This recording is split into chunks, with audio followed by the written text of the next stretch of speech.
وزیر اعظم عمران خان کی بھارتی کرکٹر وراٹ کوہلی کو مبارکباد۔ سوشل میڈیا صارفین نے وزیر اعظم عمران خان پر تنقید کے نشتر چلا دیے۔ پاکستان اپنے ہمسائے ملک بھارت کے ساتھ تعلقات بہتر کرنے کی کتنی بھی کوشش کر لے، لیکن بھارت اپنی روایتی ہٹ ڈرمی کا مظاہرہ کرنے سے باز نہیں آتا۔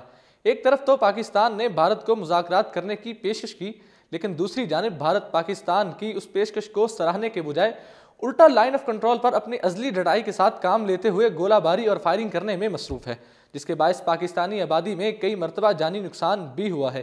گزشتہ روز بھی بھارت نے line of control per cease fire معاہدے کی خلاف ورزی کی۔ بھارتی فورسز نے بکسر سیکٹر میں بلا اشتعال فائرنگ کی، جس کے نتیجے میں ایک شہری محمد عظیم شہید جبکہ ایک خاتون زخمی ہو گئی، جبکہ پاک فوج نے بھی بھارتی فوج کی شرانگیزی کا منہ توڑ جواب دیا۔ لیکن آج صبح وزیر اعظم پاکستان عمران خان نے micro blogging website Twitter پر اپنے پیغام میں بھارتی کرکٹر وراٹ کوہلی کو مبارکباد دیتے ہوئے کہا کہ وراٹ کوہلی اور بھارتی کرکٹ ٹیم کو پہلی ایشیائی ٹیم کے طور پر آسٹریلوی میدانوں میں سیریز جیتنے پر مبارکباد۔ عمران خان کا یہ ٹویٹ کرنا ہی تھا کہ سوشل میڈیا صارفین نے ان پر تنقید کے نشتر بسانا شروع کر دیے۔ سوشل میڈیا پر صارفین کا کہنا تھا کہ ایک طرف بھارت مسلسل line of control per cease fire خلاف معاہدے کی خلاف ورزی کر رہا ہے اور ہماری آبادی کو نشانہ بنا رہا ہے، جبکہ دوسری جانب وزیر اعظم عمران خان انجان بن کر بھارتی کرکٹر کو ایسے مبارکباد پیش کر رہے ہیں جیسے کچھ ہوا ہی نہیں ہے۔ سوشل میڈیا صارفین نے عمران خان کو آڑے ہاتھوں لیتے ہوئے دلچسپ تبصرے کیے۔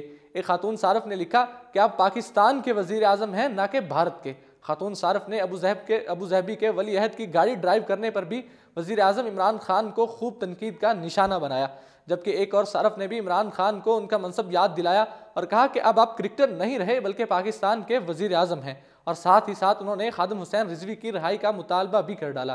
ایک اور ٹویٹر صارف نے وزیر اعظم عمران خان کی توجہ قرآن مجید میں پہلی پوزیشن حاصل کرنے والے بچے کی طرف دلواتے ہوئے ریاست مدینہ پر سوال اٹھا دیا اور کہا کہ آپ کے پاس بھارتی کرکٹر کو مبارکباد دینے کا وقت تو ہے، لیکن اس بچے کو نہیں جس نے قرآن مجید میں پہلی پوزیشن حاصل کی۔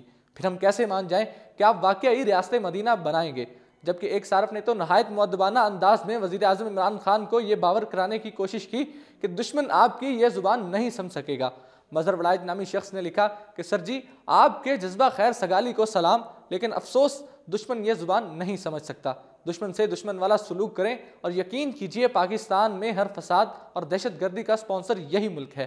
ایک طرف جہاں Bharat line of control per cease fire معاہدے کی مسلسل خلاف ورزی کر رہا ہے، وہاں دوسری جانب وزیر اعظم عمران خان کو بھارتی کرکٹر کو مبارکباد دینے نے ایک نئی بحث کا آغاز ہو گیا ہے۔ اسی کے ساتھ مجھے دیجیے اجازت اور دیکھتے رہیے اردو پوائنٹ۔